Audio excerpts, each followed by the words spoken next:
Hello guys, എല്ലാവർക്കും പുതിയ വീട്ടിലേക്ക് സ്വാഗതം. അപ്പോൾ ഇന്ന് ഞാൻ ഏട്ടനൊരു കല്യാണം കൂടാൻ വേണ്ടിയിട്ട് പോവുകയാണ്. അപ്പോൾ ഇവിടെ ഒന്നല്ല, കുറച്ച് ദൂരെയാണ്. അപ്പോൾ ഞങ്ങൾ വീട്ടിൽ നിന്നൊരു 5 മണി 5:30 ആയപ്പോൾ ഇറങ്ങിയതാണ്. എങ്ങോട്ടാണ് പോകണത് ഞാൻ പറഞ്ഞില്ലല്ലോ അല്ലേ. പത്തനംതിട്ട വരെയാണ് പോണത്. പിന്നെ ഞങ്ങളുടെ ഈ കോലമൊന്നും നിങ്ങൾ ആരും ശ്രദ്ധിക്കേണ്ട കേട്ടോ. കാരണം എന്താ വെച്ചിട്ടുണ്ടെങ്കിൽ ഒരുപാട് തിരക്കിൻ്റെ ഉള്ളിൽ കൂടി ഇറങ്ങിയതാണ്. പിന്നെ കാറിലാണല്ലോ, ആരും ശ്രദ്ധിക്കില്ലാണ്ടാണ് വിചാരിച്ചത്. പിന്നെ ഞാൻ വ്ളോഗ് എടുക്കാൻ പെട്ടെന്നാണ് ഞാൻ തീരുമാനിച്ചത്. അപ്പോൾ ആ കോലത്തിൽ നിന്ന് എടുത്തതാണ്. പിന്നെ പാട്ടും ഡാൻസും ഒക്കെ അടിച്ചു പൊളിച്ചിട്ട് തന്നെയായിരുന്നു ഞങ്ങൾ പോയത്. പിന്നെ ഗായ്സ്, എനിക്ക് ഈ വൊമിറ്റിംഗ് ടെൻഡൻസി കൂടുതലാണ് ഈ കാറിലും ബസ്സിലൊക്കെ ലോങ് പോകുമ്പോൾ കേട്ടോ. ഭയങ്കര പേടിയാണ് ഇങ്ങനെ പോകുമ്പോൾ. അപ്പം വർത്താനം പറയുക, പാട്ട് കേൾക്കുക, ഡാൻസ് ചെയ്യുക, അങ്ങനെയൊക്കെ ആകുമ്പോൾ മൈൻഡ് വേറെ ഇതാവുമ്പോൾ എനിക്ക് ആ പ്രശ്നം വരാറില്ല. അപ്പോൾ അതിന് വേണ്ടിയിട്ട് മാക്സിമം ചില്ലായിട്ടാണ് ഞങ്ങൾ പോയത്. പിന്നെ ഇത്രയും തിരക്കിൻ്റെ ഉള്ളിൽ കൂടെ പോയത് എന്താ വെച്ചിട്ടുണ്ടെങ്കിൽ അത്രയ്ക്കും ക്ലോസ് ആയിട്ടുള്ള ഫ്രണ്ടാണ് ആയിട്ട്. ഞാൻ ബാംഗ്ലൂരിൽ നിൽക്കുന്ന സമയത്ത് ഒരുപാട് ഹെൽപ്പ് ചെയ്തിട്ടുണ്ട്. പിന്നെ അത് മാത്രമല്ല, ഞങ്ങൾ അങ്ങനെയായിരുന്നു. അപ്പം എല്ലാ ഏട്ടന്മാരും വരുന്നുണ്ട്, പിന്നെ ഏച്ചിമാരും വരുന്നുണ്ട് എന്ന് പറഞ്ഞിട്ടുണ്ടായിരുന്നു. പക്ഷെ അവിടെ എത്തിയപ്പോഴാണ് അറിയുന്നത് ഏച്ചിമാർ ഓരോ തിരക്ക് കാരണം ബിസി ആയിപ്പോയി. അപ്പം ഞങ്ങളാണ് ഞങ്ങളും പിന്നെ കുറച്ച് ഏട്ടന്മാരും ഇരുന്നു കല്യാണത്തിന് വന്നിട്ടുണ്ടായിരുന്നു. അപ്പോൾ അത് അവിടെ എത്തിയിട്ട് നിങ്ങൾക്ക് കാണാം. പിന്നെ ഫസ്റ്റ് ടൈമായിട്ടാണ് ഞാനൊരു ക്രിസ്ത്യൻസിൻ്റെ വെഡ്ഡിങ് അറ്റൻഡ് ചെയ്യാൻ പോകുന്നത്. ഞാൻ മുസ്ലിം ആയാലും പിന്നെ ഹിന്ദു ഓൾവേസ് അതിനാണ് അധികം പോകാറ്. പിന്നെ മുസ്ലിംസിനും പോയിട്ടുണ്ട്. പക്ഷേ ക്രിസ്ത്യൻസായിട്ട് എനിക്ക് പറയാൻ മാത്രം ആരും ഇല്ലായിരുന്നു. അപ്പോൾ ഇപ്പോൾ ഒരു ഏട്ടൻ ഉണ്ടായതുകൊണ്ട് ആ ഏട്ടൻ്റെ കല്യാണം അറ്റൻഡ് ചെയ്യാൻ പോകുകയെന്ന് പറയുമ്പോൾ തന്നെ ഭയങ്കര ഫീൽ ചെയ്തതു. കാരണം എങ്ങനെയൊക്കെയും അവിടുത്തെ ചടങ്ങും ഇതൊക്കെ കാണാൻ ഭയങ്കര ഇഷ്ടമായിരുന്നു. അപ്പം നല്ലൊരു ജേണി ആയിരുന്നു പോകുമ്പോൾ. പിന്നെ ഞങ്ങൾ പോകുമ്പോൾ അറിയാമല്ലോ, ടയേർഡും പിന്നെ ആ ടയേർഡൊന്നും ഒട്ടും ഫീൽ ചെയ്തിട്ടില്ല. കാരണം യാത്ര ചെയ്ത സമയത്ത് ഭയങ്കര ഹാപ്പി ആയിരുന്നു ഞങ്ങൾ രണ്ടുപേരും കേട്ടോ. പിന്നെ ഇങ്ങനെ യാത്രേൻ്റെ ഇടയിലാണ് ഏട്ടനൊരു നല്ലൊരു ഷർട്ട് വേണമെന്ന് പറഞ്ഞു. ഷർട്ട് ഇല്ലാഞ്ഞിട്ടൊന്നല്ല, കാരണം ഏട്ടൻ എടുത്തത് ഏട്ടൻ പറഞ്ഞു അത് വേണ്ട, നമുക്ക് വേറെ നോക്കാമെന്ന് പറഞ്ഞു. അപ്പോൾ ഞങ്ങൾ തീരുമാനിച്ചു, ഓക്കെ എന്നാൽ പോകുന്ന വഴിക്ക് ഏത് ഷോപ്പാണോ കാണുന്നത് അവിടെ നിന്ന് വാങ്ങിക്കുകയെന്ന്. അപ്പോൾ നേരെ കണ്ടത് സ്റ്റുഡിയോ ആണ്. അങ്ങനെ സ്റ്റുഡിയോയിലേക്ക് കയറി അവിടെ നിന്നാണ് ഞങ്ങൾ ഡ്രസ്സ് പർച്ചേസ് ചെയ്തത്. ഡ്രസ്സല്ല, ഷർട്ട് പർച്ചേസ് ചെയ്തത്. ഞങ്ങൾ ഒരു സാധനം വാങ്ങിക്കാനാന്ന് പറഞ്ഞിട്ട് എനിക്കും കയറുക, പക്ഷേ ഒന്നൊന്നല്ല വാങ്ങിക്കാറ്. അപ്പോൾ അത് തന്നെയാണ് ഇവിടെ സംഭവിച്ചത്. ഞങ്ങൾ വേറെ എന്തോന്നും കൂടി എടുത്തെന്ന് തോന്നുന്നു. ഇതൊക്കെ മുന്നേ എടുത്ത് വെച്ച വീഡിയോ ആണ് കേട്ടോ. ഇപ്പോഴാണ് എഡിറ്റ് ചെയ്യാൻ സമയം കിട്ടിയത്. അതുകൊണ്ടാണ് ഞാനിങ്ങനെ ആലോചിച്ചിട്ട് പറയുന്നത്. എനിക്ക് ഓർമ്മ വരുന്നില്ല കറക്റ്റായിട്ട്. അയ്യോ, ഞാൻ കല്യാണം കഴിക്കാൻ പോകുന്ന ഏട്ടനെ കുറിച്ചിട്ടൊന്നും പറഞ്ഞില്ലല്ലോ. കല്യാണം കഴിക്കാൻ പോകുന്ന ഏട്ടൻ്റെ പേര് ബിബിൻ എന്നാണ് കേട്ടോ. ബാംഗ്ലൂരായിരുന്നു. ഇപ്പോൾ ഏട്ടൻ വേറെ എവിടെയാണ് വർക്ക് ചെയ്യുന്നത്. പിന്നെ ചേച്ചിനായിട്ടും എനിക്ക് പരിചയമുണ്ട്. ഇപ്പോൾ ചേച്ചി അമേരിക്കയിൽ നേഴ്സായിട്ട് വർക്ക് ചെയ്യുകയാണ്. പിന്നെ അവർ ലവ് മാരേജ് കേട്ടോ. അപ്പം അതും ഞങ്ങൾക്ക് ഭയങ്കര സന്തോഷമാണ് ഒരുമിച്ച് കാണുമ്പോൾ. കാരണം ഞാൻ അവിടെ പഠിക്കുന്ന സമയത്താണ് അവരുടെ ലവ് സ്റ്റോറിയൊക്കെ നടന്നുകൊണ്ടിരിക്കുന്നത്. അപ്പോൾ അവർ ഒന്നിക്കുക എന്ന് പറയുമ്പോൾ തന്നെ ഭയങ്കര സംഭവമാണല്ലോ. അപ്പോൾ അവർ തമ്മിൽ ഒന്നിച്ചതിന് ഞങ്ങൾക്ക് എല്ലാവർക്കും ഭയങ്കര സന്തോഷമായിരുന്നു.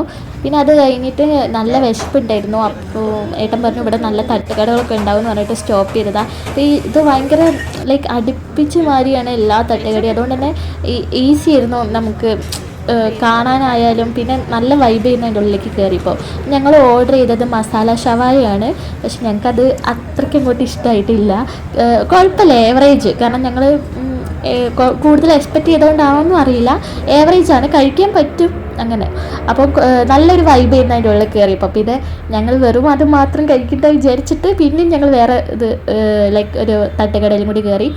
ആ തട്ടുകടേൻ്റെ സെറ്റപ്പാണ് ഞങ്ങൾക്ക് ഏറ്റവും കൂടുതൽ ഇഷ്ടമായിട്ട്. സത്യം പറഞ്ഞാൽ ഒരുപാട് നല്ല എന്താ പറയുക ഫുഡൊക്കെ ഉണ്ട് കേട്ടോ. ഞങ്ങൾക്ക് അറിയില്ല ഇതിനെ കുറിച്ചിട്ട് എവിടെയാണ്, ആദ്യമായിട്ടായതുകൊണ്ട്. പിന്നെ നല്ല തിരക്കും ഉണ്ടായിരുന്നു. രാത്രി ആയതുകൊണ്ട് ഇങ്ങനെ ലൈറ്റൊക്കെ ഇട്ട് കാണുമ്പോൾ തന്നെ ഒരു നല്ല രസമാണ്. അപ്പോൾ ഞങ്ങൾ ഓർഡർ ചെയ്തത് വെറൈറ്റി കോമ്പിനേഷനാണ്. ദോശയും ബീഫ് ഫ്രൈയും ഡ്രൈ ഫ്രൈ ആണെന്ന് തോന്നുന്നു. അത് കഴിഞ്ഞിട്ട് ഞാനൊരു ഗ്രേപ്പ് ജ്യൂസും ഏറ്റവും മിൻറ്റ് ലൈമാണോ മിൻറ്റ് ജ്യൂസാണോ എന്ന് എനിക്ക് അറിഞ്ഞുകൂടാ കേട്ടോ. അതിന് ലൈമാണോ ജ്യൂസാണോ എന്ന് പറയാൻ എനിക്കറിയില്ല. എനിക്ക് മിൻറ്റേ ഇഷ്ടമല്ല. അങ്ങനെ സമയം ഇങ്ങനെ പോകുന്നത് ഞാൻ ജസ്റ്റ് ഒന്ന് വീഡിയോ എടുത്തെന്നുള്ളൂ. അങ്ങനെ ഞങ്ങൾ അവിടെ എത്തിയപ്പോൾ തന്നെ ഒരു 3:30 ടൈമായിട്ടുണ്ട്. രാത്രിയിലല്ലോ അല്ലേ, രാവിലെ ആയിട്ടുണ്ട്. അങ്ങനെ ഞങ്ങളവിടെ കുറച്ച് നേരം ഉറങ്ങി. പിന്നെ ഒരു 6 മണി 6:30 ആയപ്പോൾ എണീക്കേണ്ടി വന്നു.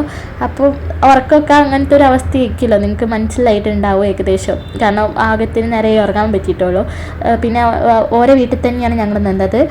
അവർ ആ റൂമൊക്കെ അറേഞ്ച് ചെയ്ത് തന്നിട്ടുണ്ടായിരുന്നു. അപ്പോൾ അവിടെ ഞങ്ങൾ മാത്രമല്ല, ഒരുപാട് പേരുണ്ട്. അപ്പോൾ രാവിലെ തന്നെ ഒച്ചയും ബഹളമൊക്കെ ആയിട്ടാണ് നീച്ചത്. കാരണം എല്ലാവരും കല്യാണത്തിന് പോകാൻ ഭയങ്കര തിരക്കിയിരുന്നു. അങ്ങനെ ഞങ്ങളും പോയിട്ട് ഫ്രഷ് ആയിട്ട് ഞാൻ ഇങ്ങനത്തെ ഡ്രസ്സാണ് ധരിച്ചത്. ഞാൻ ആദ്യം വിചാരിച്ചു പൊട്ടൊന്നും തൊടണ്ട, നല്ല ക്രിസ്ത്യൻസിൻ്റെ വൈബിൽ തന്നെ പോവുക. ഇവർ പൊട്ട് തൊടില്ലാന്ന് തോന്നുന്നു ഈ ക്രിസ്ത്യൻസ് കേട്ടോ. എനിക്കറിയില്ല, ക്രിസ്ത്യൻസിൽ തന്നെ പല കാറ്റഗറീസും ഉണ്ടല്ലോ. അപ്പോൾ എനിക്ക് അങ്ങനെയാണ് തോന്നിയത്. അപ്പം ഞാൻ ഇടണ്ടെന്ന് വിചാരിച്ചതാണ്. അങ്ങനെ പോകുമ്പോൾ ഏട്ടൻ പറഞ്ഞു പൊട്ട് തൊട്ടേക്ക് കഴിഞ്ഞിപ്പോൾ എന്താണെന്നുള്ള രീതിയിലായിപ്പം. പിന്നെ കുറച്ച് കഴിഞ്ഞപ്പോൾ ഞാൻ പൊട്ടൊക്കെ തൊട്ടു. അങ്ങനെ അത് കഴിഞ്ഞിട്ട് ഇതാണ് ചെക്കനും പെണ്ണും കേട്ടോ. ചെക്കനും പെണ്ണിനും കാണിക്കാൻ വേണ്ടിയിട്ട് അങ്ങോട്ട് പോയതാണ്. പിന്നെ ഞാൻ ഇതാണ് ഏട്ടൻ്റെ ലുക്ക് എന്ന് കാണിക്കാൻ വേണ്ടി ഏട്ടനോട് തിരിഞ്ഞ് നോക്കുക എന്നൊക്കെ പറഞ്ഞപ്പോൾ കുറച്ച് എക്സ്പ്രഷൻ ഇട്ടതാണ്.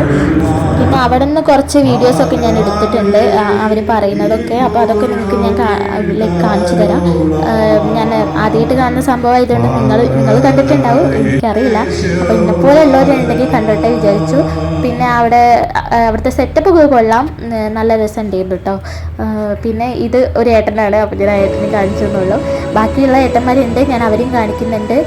പിന്നെ എവിടെ പോയാലും ഞങ്ങൾക്ക് ഫോട്ടോസും വീഡിയോസും ഇല്ലാതെ പറ്റില്ലല്ലോ. അപ്പോൾ അതൊക്കെ കുറച്ച് എടുത്തു. പിന്നെ കുറേ നേരം ഞങ്ങൾ അതിൻ്റെ ഉള്ളിൽ നിന്നില്ല, നല്ല തിരക്കുണ്ടായിരുന്നു. പിന്നെ ഞങ്ങൾ പുറത്തൊക്കെ ഇറങ്ങി കുറച്ച് കഥയൊക്കെ പറഞ്ഞ് ഇങ്ങനെ ഇരിക്കുന്നതായിരുന്നു. അപ്പോൾ ഇതൊക്കെയാണ് എൻ്റെ ഏട്ടന്മാർ കേട്ടോ. അവിടെ ലൈക്ക് 3 ഏട്ടന്മാരാണ് വന്നത് കേട്ടോ. ഒരുപാട് ഏട്ടന്മാരുണ്ട്, 3 ഏട്ടന്മാരാണ് വന്നത്. പിന്നെ ഞങ്ങളും. അപ്പോൾ ഞാനതൊന്നും എടുത്തുന്നുള്ളൂ. ഞങ്ങളൊക്കെ കുറേ ആയി ഒത്തൊരുമിച്ചിട്ട്. അപ്പോൾ ഞങ്ങൾ അത് ഒരുമിച്ചായിട്ട് തന്നെ ഞങ്ങൾക്ക് ഭയങ്കര സന്തോഷവും. ഞങ്ങളിപ്പോൾ സത്യം പറഞ്ഞിട്ടുണ്ടെങ്കിൽ ഓരോരുത്തരും ഓരോ ദിക്കിലായതുകൊണ്ട് തമ്മിൽ അങ്ങോട്ടോ ഇങ്ങോട്ടോ കാണാനൊന്നും പറ്റാറില്ല. അപ്പോൾ ഒരുമിച്ച് കൂടിയപ്പോൾ ഇങ്ങനെ ചായയൊക്കെ കുടിച്ച് കുറച്ച് ടൈം സ്പെൻഡ് ചെയ്ത് അത് കഴിഞ്ഞപ്പോൾ പിന്നെ എൻ്റെ ഏട്ടൻ്റെ ഫാഷൻ ഷോ ആയിരുന്നു അവിടെ നടന്നുകൊണ്ടിരുന്നത്. ഓരോ കണ്ണാടിയൊക്കെ ഇട്ടിട്ട് എങ്ങനെയുണ്ട് എന്നൊക്കെ ചോദിക്കല്. കഷ്ടത്തിലും ദാരിദ്ര്യത്തിലും രോഗത്തിലും സമ്പത്തിലും എല്ലാ മേഖലയിലും എത്ര താഴ്ചയുണ്ടായാലും എത്ര ഉയർച്ചയുണ്ടായാലും നീ ഇവരോട് മാത്രം ചേർന്നിരുന്ന ഒരു വിശ്വസ്ത ഭർത്താവിൻ്റെ ഉത്തമമായ കർത്തവ്യങ്ങൾ നിർവഹിച്ച്, ഒരു ഭർത്താവിനുള്ള കടമകൾ നിർവഹിച്ച്, അവളെ സ്നേഹിച്ച്, അവളെ പോറ്റി പുലർത്തി, അവളെ സ്നേഹിച്ച്, അവളെ ബഹുമാനിച്ച്, അവളെ അംഗീകരിച്ച് നിന്റെ ഭാര്യയായി വലക്കുട കരം കൊടുത്ത് സ്വീകരിക്കാൻ നിനക്ക് സമ്മതമാണ്.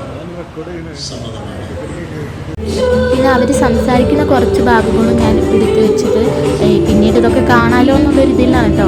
ജസ്റ്റ് അതൊക്കെ ഞാൻ ഇതിൽ ആഡ് ചെയ്തെന്നുള്ളൂ. അപ്പോൾ ഈ ചേച്ചീനെ കാണാൻ നല്ല ക്യൂട്ടായിട്ടില്ലേ, ചേട്ടനും ക്യൂട്ടാണ് കേട്ടോ. അങ്ങനെ അതൊക്കെ കഴിഞ്ഞ് പിന്നെ ഫുഡ് കഴിക്കാൻ പോയി. ഞങ്ങൾക്ക് തിരിച്ചു പോകണം. അപ്പോൾ അതുകൊണ്ട് ഫുഡ് കഴിക്കുന്ന സെക്ഷനിലേക്ക് പോയി. അപ്പോൾ ഫുഡിനെ കുറിച്ച് പറയുകയാണെങ്കിൽ കാണാനൊക്കെ നല്ല ടേസ്റ്റൊക്കെ ഉണ്ടായിരുന്നു. കാണാൻ ടേസ്റ്റല്ല, കാണാൻ നല്ല ഭംഗി ഉണ്ടായിരുന്നു. പക്ഷേ ടേസ്റ്റിൽ ഞങ്ങൾക്ക് അത്ര അങ്ങോട്ട് ഇഷ്ടമായിട്ടില്ല. അവർക്കൊക്കെ ഭയങ്കര ഇഷ്ടമായിട്ടുണ്ടാവും, എനിക്കറിയില്ല എന്തുകൊണ്ടാണ്. പിന്നെ അതിൽ എന്തോ ഒരു കട്ട്ലേറ്റ് വരുന്നുണ്ട്, അത് നല്ല ടേസ്റ്റ് ഉണ്ടായിരുന്നു കേട്ടോ. കട്ട്ലേറ്റ് ഞാൻ നന്നായിട്ട് കഴിച്ചു. പിന്നെ ആ ഐസ്ക്രീം നല്ല ടേസ്റ്റ് ഉണ്ടായിരുന്നു, അതും ഞാൻ നന്നായിട്ട് കഴിച്ചു. അതൊക്കെയായിരുന്നു ഫുഡിൻ്റെ വിശേഷം. പിന്നെ ഇത്രയൊക്കെ വീഡിയോ എടുക്കാൻ പറ്റിയതേ ഉള്ളൂ. അപ്പോൾ നിങ്ങൾക്ക് ഈ ചെയ്യാൻ ഇഷ്ടമായെന്ന് ഞാൻ വിചാരിക്കുന്നു. ഇഷ്ടമായ please like, share and subscribe. ഒരു കുഞ്ഞു വീഡിയോ ആണെന്ന് വിചാരിച്ചിരുന്നു, പക്ഷേ ഇത് ലെങ്ത്ത് കൂടി ഒരുപാട് വീഡിയോ ചെയ്യുമ്പോൾ ക്ഷമിക്കുക. ഇഷ്ടപ്പെട്ടാൽ മറക്കരുത് ലൈക്ക് ചെയ്യാൻ.